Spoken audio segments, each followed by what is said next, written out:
Alors, extraordinaire semaine pour le ski français, je vous l'ai dit. Pour le biathlon, pour les bosses, nous avons préparé 5 magnums de champagne et nous allons les déboucher avec vous tout de suite. Allons-y. Champagne.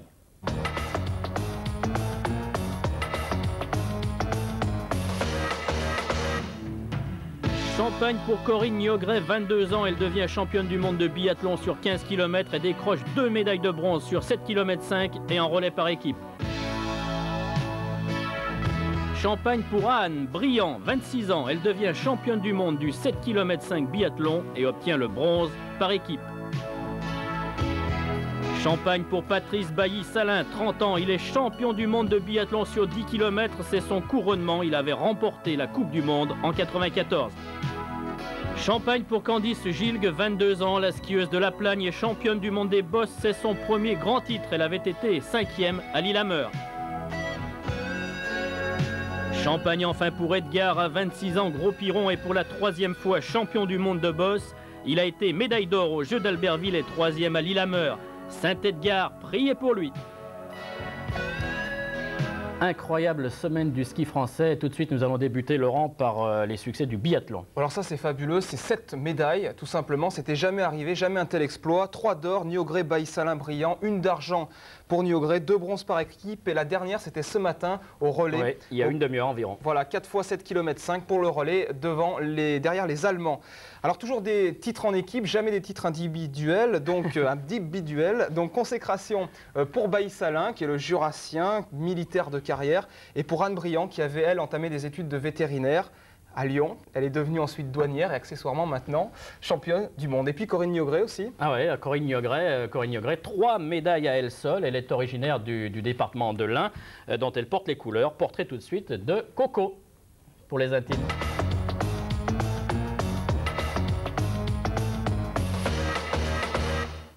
« 14 février 92, une skieuse blonde, petit gabarit, crève l'écran. Avec ses copines en bleu, blanc, rouge, elle devient championne olympique du relais, au saisie. La France découvre un sport et Corinne Niogret se découvre des ambitions. Elle n'a que 19 ans à cette époque. 2 ans plus tard, ici, à Lillehammer, changement de look et nouvelle médaille. Du bronze, toujours par équipe. Et puis, cette semaine, à Anterselva, Corinne confirme qu'elle peut être la meilleure en individuel. Elle est championne du monde. On l'attendait plutôt à Nagano, en 98. Elle a devancé l'appel pour le plus grand plaisir de ses amis et de sa famille, là-haut, dans l'Ain. C'est sur ces plateaux déserts du Val-Romay que Corinne a débuté, entre Belay et Nantua, à la frontière des Alpes et du Jura. Les enfants se retrouvaient pour skier ensemble. Tout de suite, ses dons ont éclaté. J'ai eu Corinne Niogret dès l'âge de 8 ans où elle a commencé le ski de fond.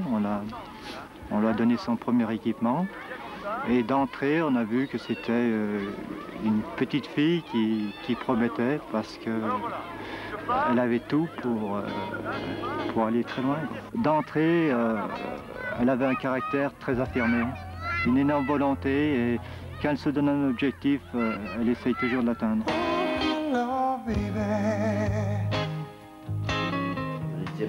Une partie avec elle. Ah ouais, parce que c'était le mariage de la petite montagne. Eh ben oui, elle avait 3 ans et puis ben pour Noël, elle voulait des skis.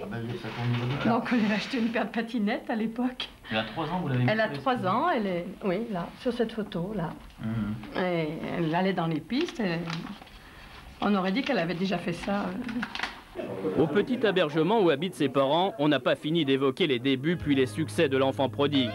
Aujourd'hui, la petite fille a 22 ans. Elle vit à Pontarlier avec Gilles Marguet, un autre biathlète de l'équipe de France.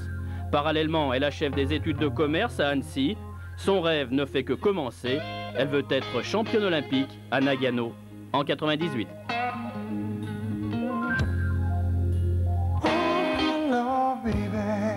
Elle n'aura alors que 25 ans, elle peut encore donc faire 2 Olympiades, Corinne Niogret. Après le biathlon, les bosses, là encore, plus de médailles. On en remet une louche cette fois. Ouais. Et alors ce qui est extraordinaire, c'est qu'en une journée hier, on a ramassé plus de médailles qu'en 15 jours à Lillehammer. Ça c'est quand même extraordinaire. Alors à la Clusaz, comme l'a dit Jean-Luc Brassard, les conditions étaient trop favorables à Gros Piron, supporté par 5000 fans qui sont venus le porter en triomphe. Et puis la surprise Candice Gilgue, qui d'ailleurs a comprimé sa joie pour ne pas choquer Raphaël Monod, qui était la grande favorite et la grande perdante. Un samedi donc de rêve, mais d'abord la joie du nouveau retraité Edgar Gros Piron. Là, c'est le délire. C'est dire que ça va durer pendant 2 jours. Et 2 nuits, c'est de la folie.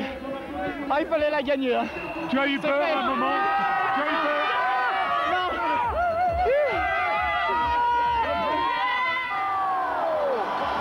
Cette victoire, elle s'est dessinée dès le départ avec les premiers encouragements de ses supporters. Edgar Gros-Piron est très concentré. Il sait que cette descente est la dernière de sa carrière, peut-être la plus belle à l'arrivée. Avant cela, le Canadien Jean-Luc Brassard a réussi un parcours superbe, plaçant la barre très haute. Mais les juges retiendront la seconde et demie de mieux de Gros-Piron, au style pourtant un peu en dessous hier de celui du Canadien. Et sous la pression des groupies de Groppi, le chouchou de la Clusaz terminera champion du monde devant Brassard et Soupletsov, son 3e titre mondial. À 25 ans, Edgar tire un trait sur sa carrière, place aux vacances, à la retraite et surtout à la fête.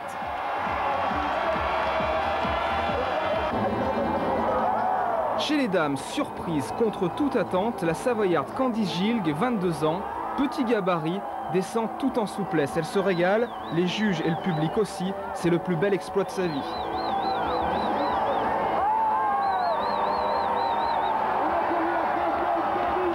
Tout le monde attendait bien sûr Raphaël Monod, mais 2 petites erreurs sur le bas de la piste auront été fatales. Énorme déception pour elle, elle montera tout de même sur la 2e marche du podium.